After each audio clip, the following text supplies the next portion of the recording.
part 4, it's a nightmare because what we need to really put simple is that we are an imagination. So imagine an imagination blossoming into this reality. And this imagination is going through existence, through its family and its education system and its friendship groups, and it's all this stuff that the imagination is constantly looking at.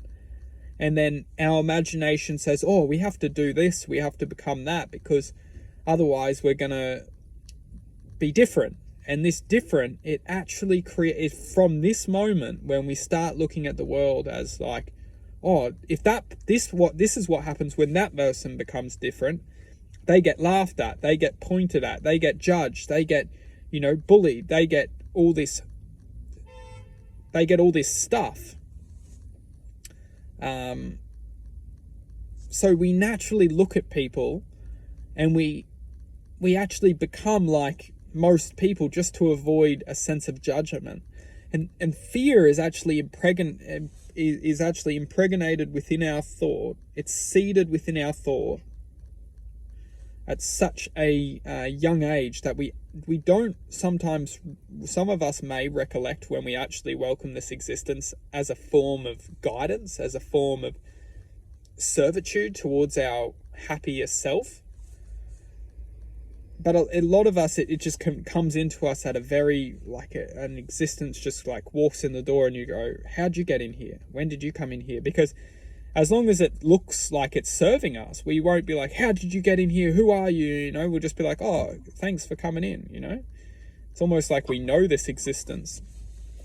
So when we're going through life, we're ultimately just collecting things without even questioning them, because we feel that it's just what's natural for us. It just feels like this is all we have. It goes very, very deep, but we're staying on the surface here. Now, if we are an imagination and we're being planted within this reality to experience, then we ultimately need to raise to a frequency of absolute no limitation. Because if we are just an experience or just a frequency experiencing and imagining, then what's all the good of limitation? Because it's doing is creating a box for our experience to, it's the same box every day, same box. And fear really just creates this existence. You can't go outside the box. Don't look outside the box. It's dangerous.